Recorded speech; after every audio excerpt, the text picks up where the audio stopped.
Hello students, आज का हमारा चैप्टर है chapter number 9 ticket album.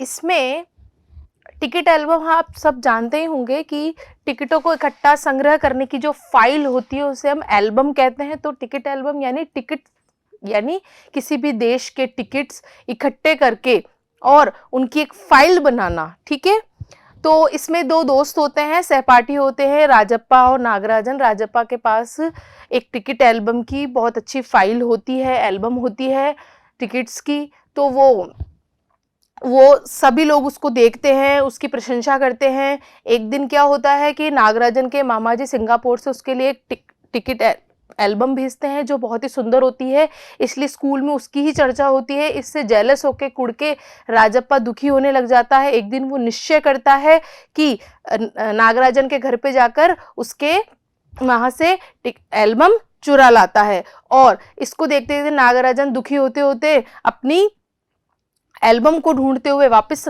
Rajappa के घर जाता है। राजप्पा डर के मारे, पुलिस के डर से उसको अंगीठी में जला देता है और एंड में परेशान होकर के, दुखी होकर के राजप्पा अपनी खुद की एल्बम नागराजन को रखने के लिए दे देता है। इसे छोटा सा सारांश मैंने आपको बताया है। अब लेसन स्टार्ट करते हैं। अब राजप्पा को कोई नहीं पूछता। आजकल सबके सब नागराजन को घेरे रहते। नागराजन घमंडी हो गया है। राजप्पा सारे लड़कों में कहता फिरता। घमंडी यानी गर्व से पूर्ण। पर लड़के भला कहां उसकी बातों पर ध्यान देते। नागराजन के मामा जी ने सिंगापुर से एक एल्बम भिजवाया था, वह लड़कों को दिखाया करता। सुबह पहली घंटी के बजने तक सभी लड़के नागराजन को घेरकर एल्बम देखा करते। आधी छुट्टी के वक्त भी यानी लंच में उसके आसपास लड़कों का जमघट यानी भीड़ लग जाती थी। कई लोग टोलियों यानी ग्रुप्स में उसके घर तक हो आए। नागराजन शांतिपूर्वक सभी को अपना एल्बम दिखाता, पर किसी को हाथ नहीं लगाने देता। एल्बम को गोद में रख लेता और एक एक पन्ना पृष्ठ पलटता। लड़के बस देखकर खुश होते। और तो और कक्षा की लड़कियां भी उस एल्बम को देखने के लिए उत्सुक होती थी। पार्वती लड़कियों की अगुआ यानी उनकी नेता बनी और एल्बम मांगने आई। लड़कियों में वही तेज तर्रार मानी जाती थी। नागराजन ने कवर चढ़ाकर एल्बम उसे दिया। शाम तक लड़कियां एल्बम देखती रही, फिर उसे वापस कर दिया। अब राजप्पा के एल्बम को कोई पूछने वाला नहीं था। वाकई उसकी शान अब घट रही थी। राजप्पा के एल्बम की लड़कों में काफी तारीफ रही थी।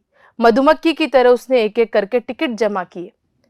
उसे तो बस एक यही धुन थी। सुबह 8 बजे वह घर से निकल पड़ता। टिकट जमा करने वाले सारे लड़कों के चक्कर लगाता। 2 ऑस्ट्रेलिया के टिकटों के बदले एक फिनलैंड का टिकट लेता, 2 पाकिस्तान के बदले एक रूस का। बस शाम जैसे ही घर लौटता, बस्ता यानी बैग कोने में पटक कर अम्मा से चबेना यानी भुना हुआ अनाज चने लेकर के निकर यानी पैंट की जेब में भर लेता। खड़े खड़े कॉफी पीकर निकल जाता। 4 मील दूर अपने दोस्त के घर से कनाडा का टिकट लेने पगडंडिया यानी बहुत सकड़ा रास्ता, पगडंडियों में होकर भागता। स्कूल भर में उसका एल्बम सबसे बड़ा था। सरपंच के लड़के ने उसके एल्बम को 25 रुपए में खरीदना चाहा था। राजप्पा नहीं माना। घमंडी कहीं का। राजप्पा बड़बड़ाया था। फिर उसने तीखा जवाब दिया था, तुम्हारे घर में जो प्यारी बच्ची है ना, उसे दे दो ना 30 रुपए में। सारे लड़के ठहाके यानी जोर से हंस पड़े थे। पर अब कोई उसके एल्बम की बात ही नहीं करता। और तो और अब सब उसके एल्बम की तुलना नागराजन के एल्बम से करने लग गए थे। सब कहते हैं राजप्पा का एल्बम फिसड्डी है, बेकार है। पर राजप्पा ने नागराजन के एल्बम को देखने की इच्छा कभी नहीं प्रकट की। लेकिन जब दूसरे लड़के उसे देख रहे होते तो वह नीची आंखों से देख लेता। सचमुच नागराजन का एल्बम बेहद प्यारा था, पर राजप्पा के पास जितने टिकट थे उतने नागराजन के एल्बम में नहीं थे। पर खुद उसका एल्बम ही कितना प्यारा था, उसे छू लेना ही कोई बड़ी बात थी। इस तरह का एल्बम यहाँ थोड़ा मिलेगा। एल्बम के पहले पृष्ठ पर मोती जैसे अक्षरों में उसके मामा ने लिख भेजा था, A.M. नागराजन। इस एल्बम को चुराने वाला बेशरम है। ऊपर लिखे नाम को कभी देखा है? यह एल्बम मेरा है। जब तक घास हरी है और कमल लाल और सूरज जब तक पूर्व से उगे और पश्चिम में छिपे, उस अनंत लंबे काल तक के लिए यह एल्बम मेरा ही रहेगा। लड़कों ने इसे अपने एल्बम में उतार लिया। लड़कियों ने झट कॉपी और किताबों में टीप लिया, नकल कर ली। तुम लोग ये नकल क्यों करते हो, नकलची कहीं के। राजप्पा ने लड़कों को घुड़की, धमकाया। सब चुप रहे पर कृष्णन से नहीं रहा गया। जा जा, जलता है ईर्ष्यालु, जेलस कहीं का। मैं काहे को जलूं, जले तेरा खानदान, मेरा एल्बम उसके एल्बम से कहीं बड़ा है। राजप्पा ने शान भगारी, शान यानी इतराते हुए बोला, शो ऑफ करते हुए बोला।